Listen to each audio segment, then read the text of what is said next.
This story is titled, My Fiancé Wanted an Open Relationship, but Only for Her, because I'm just a mechanic. Hey everyone! Before we jump into today's video, I need your help.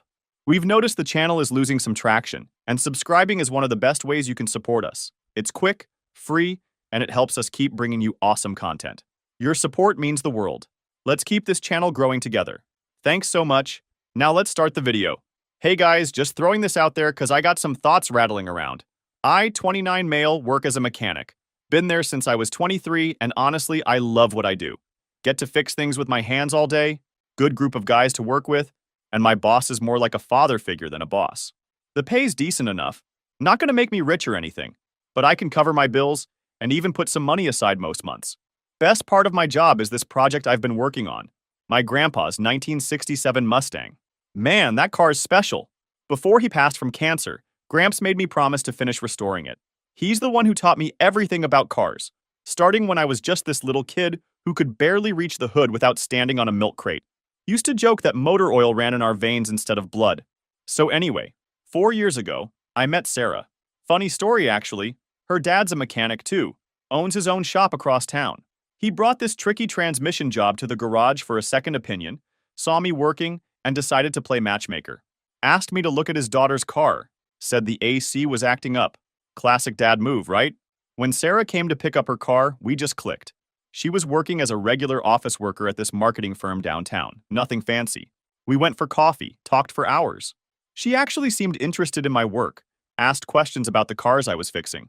Even better, she got along great with my family. My mom practically adopted her after the first Sunday dinner. We moved in together after 2 years. Got this small but nice apartment downtown. Sarah would come to the garage on weekends, hang out while I worked on Gramps' Mustang. Got her own pair of overalls and everything. She'd help me sand parts, hand me tools, learn about what each piece did. We had this whole plan about using the Mustang as our wedding car. Gonna decorate it with flowers and stuff. Life was pretty great, you know. We had our routines. She'd cook dinner some nights, I'd cook others. Yeah, mechanics can cook too. We'd watch movies, hang out with friends, go to family dinners. Regular stuff, but it felt perfect to us. My buddies from the garage loved her. Their wives would invite her for girls' nights. Everything just worked. Even our problems were normal couple stuff. Like, she'd get annoyed when I left my work boots in the living room, or I'd give her grief about leaving wet towels on the bed. But we always worked it out. Never went to bed angry. That was our rule. I was planning to propose for a while, saved up for a ring that I knew wasn't the biggest, but thought was pretty nice. Did it at my parents' place during Sunday dinner, with both our families there. Sarah cried. Happy tears. My mom cried. Her mom cried. Even my dad got something in his eye, if you know what I mean. We started planning the wedding right away. Nothing too fancy. Ceremony at this nice local church. Reception at the community center where Sarah used to volunteer. She was cool with keeping things simple. Said she'd rather put money toward our future than spend it all on one day. Then about 3 months ago, everything changed. Sarah got this big promotion at her firm.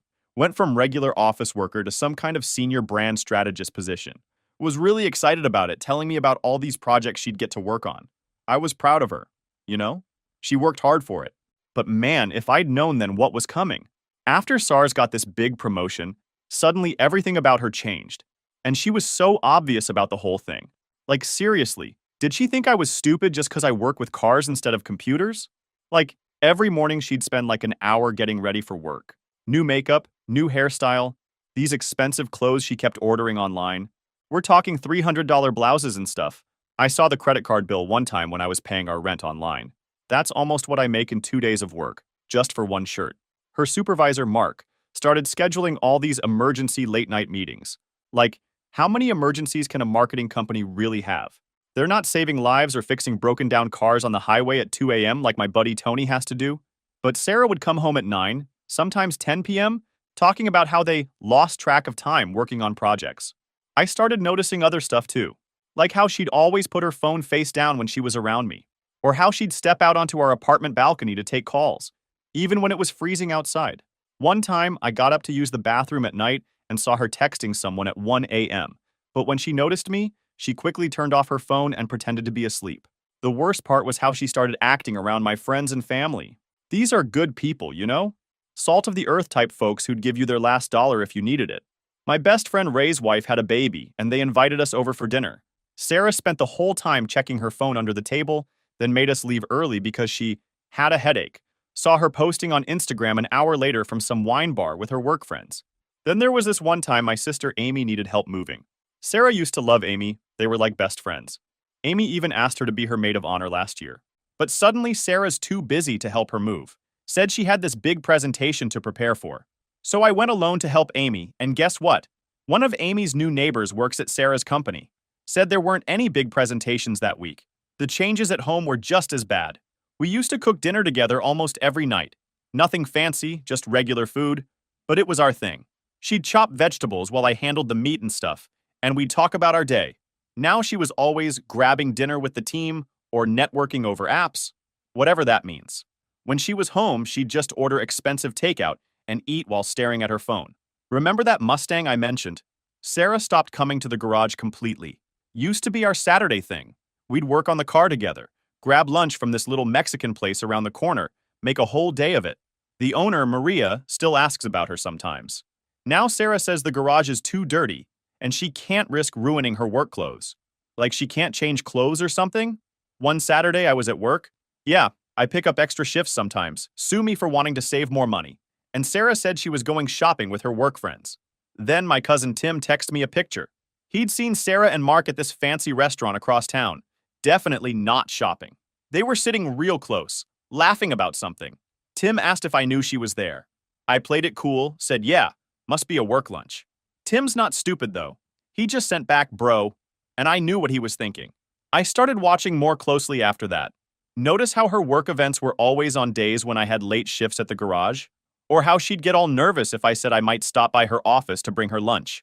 One time I actually tried to surprise her with lunch. This nice sandwich from the deli she used to love. Secretary said she was in a meeting, but I saw her car wasn't even in the parking lot. The final straw before everything went down, we were supposed to go look at wedding flowers one weekend. Sarah canceled last minute, said she had to go to some emergency strategy meeting. Again with the emergencies in marketing? I was pretty upset, called her work to leave a message about dinner plans. Guess what? Mark's secretary said they were both out of office that day. No meeting. Looking back, the signs were all there. The password on her phone, the weird work hours, the new clothes, the constant texting, the way she'd jump every time her phone buzzed, how she stopped wanting to hang out with my family, started making comments about my job, my clothes, my friends, acting like the life we built together suddenly wasn't good enough for her. I knew there was something going on with her, but I gave it time. But you know what's funny? Through all this, I kept working on that Mustang. Every free moment I had, I was at the garage, fixing it up. My grandpa used to say, son, when life gets messy, focus on what you can fix with your hands. So that's what I did. Kept my head down, worked on the car, and waited for Sarah to show her true colors. And boy, did she ever. But everything went down one night. It was a Tuesday night, nothing special. I'd just finished a 10-hour shift at the garage. All I wanted was to shower, eat some food, and maybe watch some YouTube videos about classic car restoration. Sarah was already home when I got there, which was weird because lately she'd been working late most nights. She ordered some fancy sushi from that expensive place downtown. Another red flag because she only gets that stuff when she's trying to soften me up for something. The last time she ordered from there, it was when she accidentally scratched my truck backing out of the driveway. We're sitting on the couch and she's barely touching her food, just pushing it around with her chopsticks. She's wearing one of those new expensive outfits, full makeup and everything, even though she's supposedly been home for hours. I knew it was coming. Been waiting for it, actually. Had a whole plan worked out in my head for when she finally got the nerve to say it. So I just sat there eating and waiting for her to work up the courage. Finally, she puts down her phone. First time I've seen her do that voluntarily in months, and turns to face me. Gets this super serious look on her face. There's something I need to tell you, she says, all quiet and dramatic. Now, normally, this would be where a guy starts freaking out, right? But like I said, I've been expecting this. So I just look at her and go, what's up? Real casual, like I'm totally clueless about what's coming.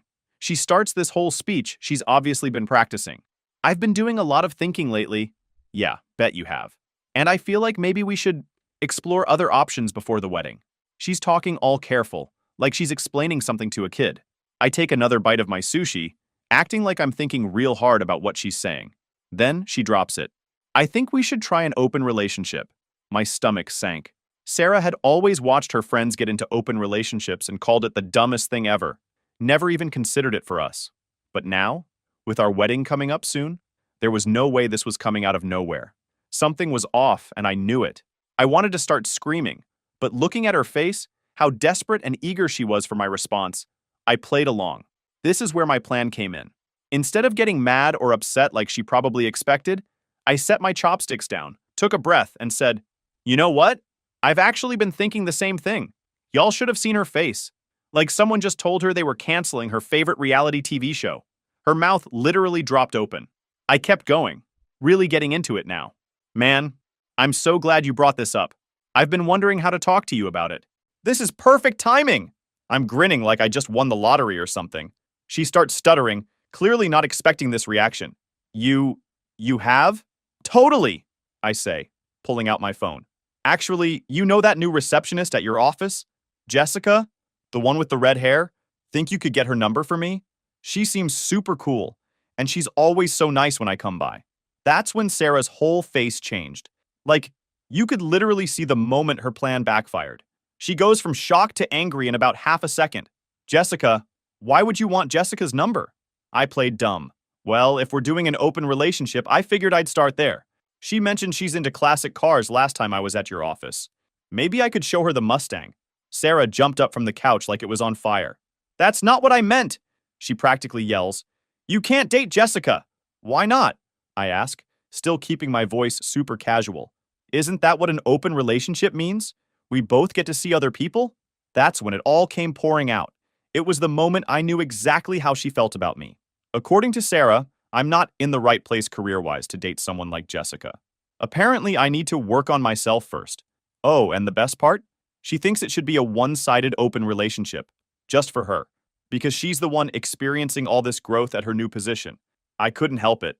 I started laughing, like full-on belly laughing. So, let me get this straight, I said, wiping my eyes. You want permission to cheat on me while I sit at home working on my career? That what you're saying? She got all flustered, started crying about how I didn't understand and was twisting her words. Said someone in my position should be more understanding of her needs. That with her new job title, she needs to be able to network properly. Network, I said. Is that what they're calling it these days? That what you've been doing with Mark during all those late-night emergency meetings? The look on her face when I said Mark's name. Priceless. Like she'd seen a ghost or something. Started rambling about how I was being paranoid, insecure, how my low self-esteem was showing. I just sat there, eating my sushi, watching her dig herself deeper and deeper. Every excuse she made just proved what I already knew. This wasn't about an open relationship. This wasn't about growth or networking or whatever other corporate buzzwords she wanted to throw around. This was about her thinking she'd outgrown me. That somehow her fancy new title made her better than the guy who fixes cars for a living. That she deserved to upgrade while keeping me as a backup plan. Well, I had news for her. This mechanic might work with his hands, but he ain't stupid, and he definitely ain't nobody's backup plans. After that night, I crashed at Paul's place. His wife Jenny made up their spare room for me, wouldn't take no for an answer. Even made me breakfast the next morning, pancakes and everything. Real friends, you know? I called my boss first thing in the morning. Told him the whole situation. My boss known me since I was a teenager hanging around his garage after school, learning about cars from my grandpa. He's like a second father to me. Take the day, he said. Dave can handle your appointments. Then he added, you know what your grandpa would say right now? Trust your gut, kid. And my gut was screaming that there was more to this story. Way more. So instead of going to work, I parked my truck, not the Mustang, too noticeable, across from our apartment building at 7 a.m. Sarah's car was still there. Usually, she leaves for work by 7:30, so I waited. Sure enough, 7:25 on the dot, she comes out. Looking all professional in one of her new outfits, designer handbag, the works. But instead of heading toward her office downtown, she drives in the completely opposite direction. I follow her, keeping a few cars between us. Not gonna lie, felt pretty stupid doing this detective stuff, but I needed to know. After about 15 minutes, she pulls into this fancy apartment complex, Riverside Towers. You know, those overpriced luxury apartments where all the young executives live? And who walks out to meet her? Mark. Freaking Mark. Mr. Perfect Supervisor himself, in his expensive suit, perfect hair, shiny shoes. They didn't even try to hide it. Just started making out right there in the parking lot, like they'd done this 100 times before. My hands were shaking so bad I almost dropped my phone, but I managed to record a video. Got pictures too. Part of me wanted to jump out of my truck and confront them right there. But you know what? They weren't worth catching an assault charge over. Instead, I just sat there, watching them walk to his car together, all lovey-dovey. They didn't go to the office. No, they drove to some fancy breakfast place downtown. Must be nice having time for fancy breakfasts on a workday. Meanwhile, the guys at my simple garage job were already 2 hours into their shifts. I went back to Paul's place after that. Jenny took one look at my face and knew something was wrong. I showed them the video. Paul started cursing up a storm. But Jenny? She got real quiet, then said something that hit hard. You know this isn't about you being a mechanic, right? This is about her being a cheater. She'd have done this no matter what job you had. She was right. This wasn't about social class or career paths or any of that stuff. This was about Sarah being selfish and thinking she could have it all. The faithful fiancé at home and the fancy affair with her boss. She knew what she was doing. This wasn't a mistake. This wasn't some fleeting curiosity. She had already made up her mind, probably long before she even brought it up to me. And that hurt more than anything. The woman I thought I was going to spend my life with wasn't just betraying me.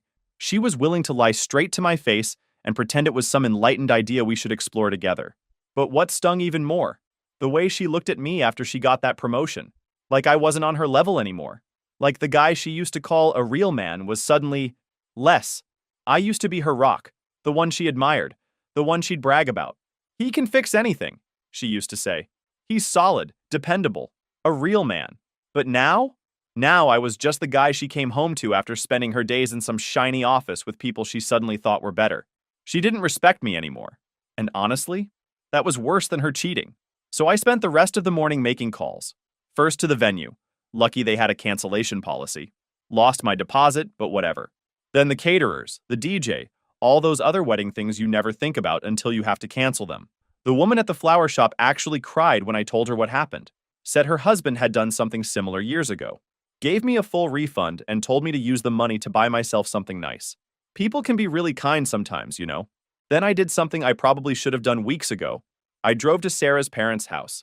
Her dad's a mechanic too, owns his own small shop across town. That's actually how Sarah and I met. He brought a car to the garage for a second opinion, saw me working, and thought I'd be good for his daughter. Her mom answered the door, looking surprised to see me. "Honey, shouldn't you be at work?" she asked. Then she saw my face. "What's wrong?" I took out my phone, showed them the video. Her dad came to see what was going on. And man, I've never seen someone's face turn that red that fast. He started pacing, running his hands through his hair just like Sarah does.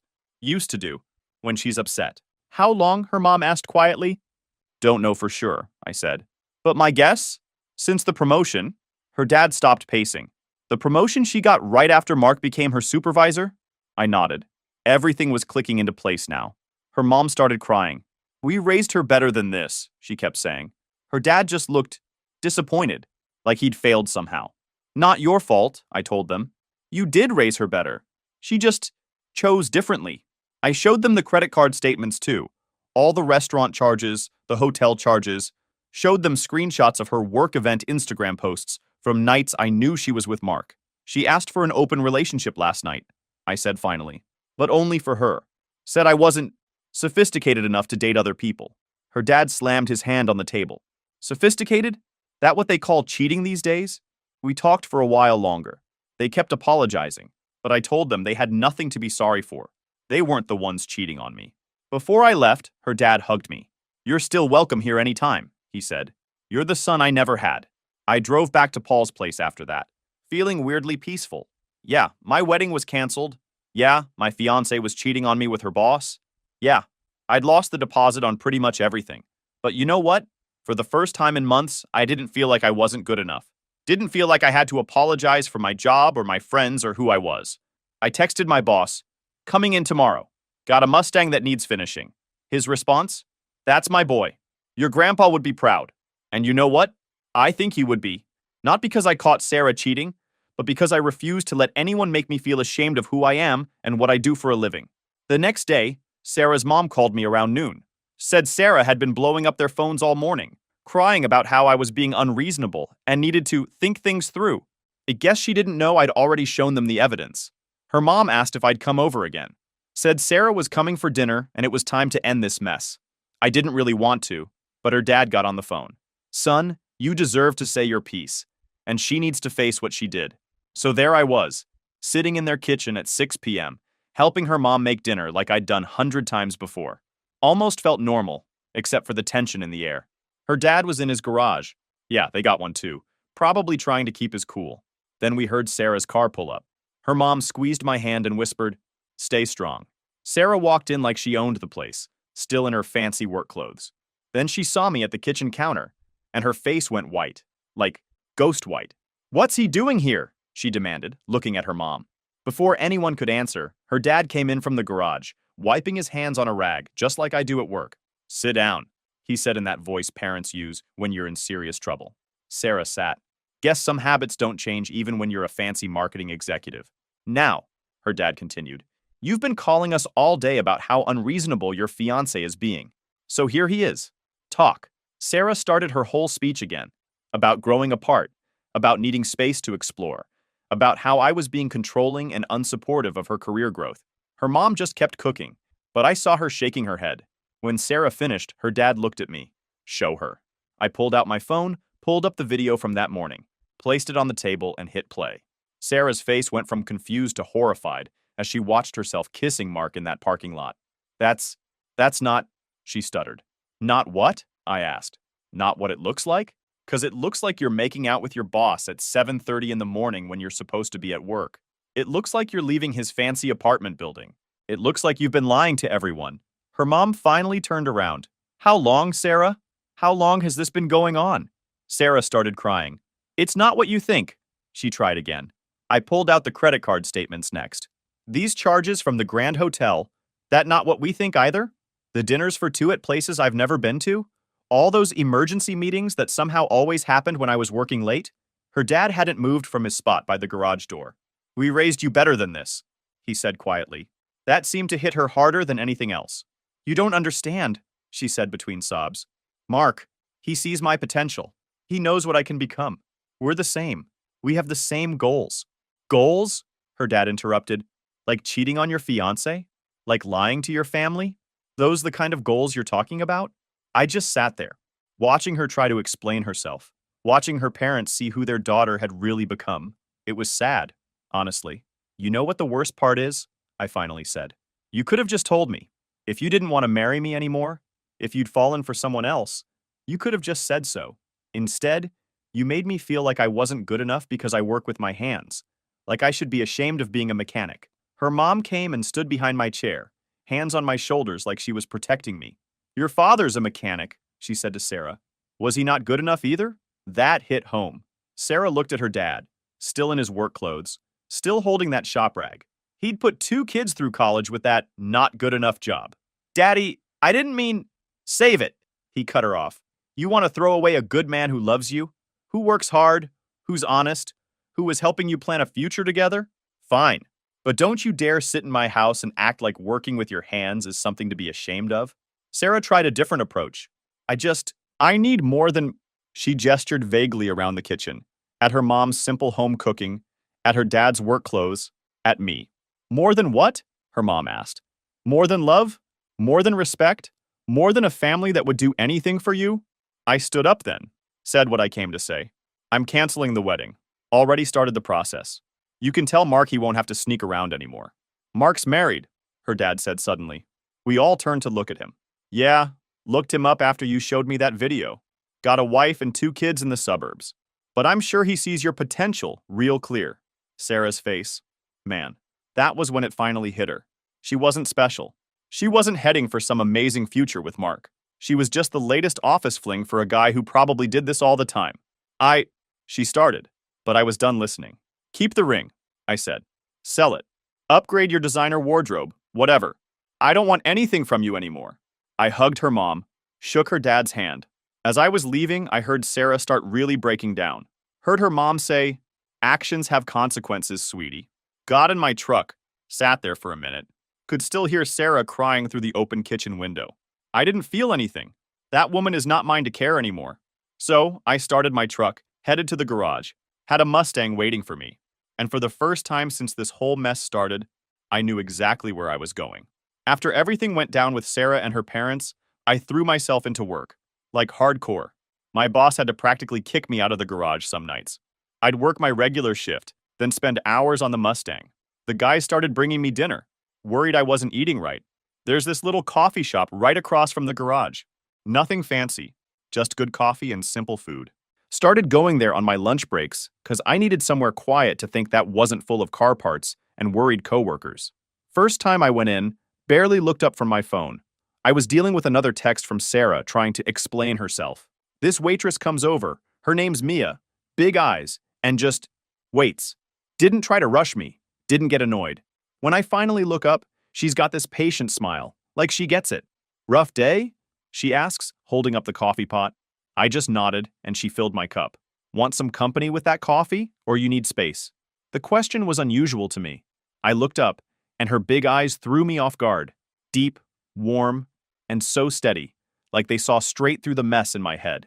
Most people just push themselves into your business, you know? But she was actually asking. Space, if that's okay, I said. Sure thing. Wave if you need a refill. And she just left me alone. Didn't try to make small talk. Didn't hover around. Just let me sit there with my thoughts and my coffee. I started going there most days. Mia was usually working the lunch shift. Gradually started talking more. Found out she's working there while finishing nursing school. Said she likes the flexible hours, and the regulars are good for practicing patient care. One day I was there during a slow period, and she sat down across from me with her own coffee. Hope you don't mind, she said. My feet are killing me. We got to talking. She noticed the grease under my nails. Yeah, that stuff never completely comes off. And instead of looking grossed out like Sarah used to, she gets all excited. Oh my God, you're a mechanic? That's amazing. Turns out she's been getting scammed by shops for years because she doesn't know anything about cars. I swear they see a woman walk in and add an extra 100 to the bill, she said, rolling her eyes. Before I knew what I was saying, I offered to teach her some basic car stuff. You know, just so you know when they're trying to pull one over on you. She lit up like I'd offered her $1 million. Really? You do that? We set up a time for that weekend. I brought my tools to her apartment complex's parking lot, showed her how to check her oil, change a tire, what all the warning lights mean. She took notes in this little notebook, asked smart questions. What really got me was how she treated it like valuable knowledge, not some dirty job beneath her. She actually wanted to learn. Even crawled under the car with me to see where the oil drain plug was, didn't care about getting her clothes dirty. After that, she started coming by the garage sometimes. Not in an annoying way, just dropping off coffee for everyone, saying hi. The guys loved her. Dave, who's like the grumpiest dude ever, actually smiles when she comes around. One day she came in looking worried. Her car was making this weird noise.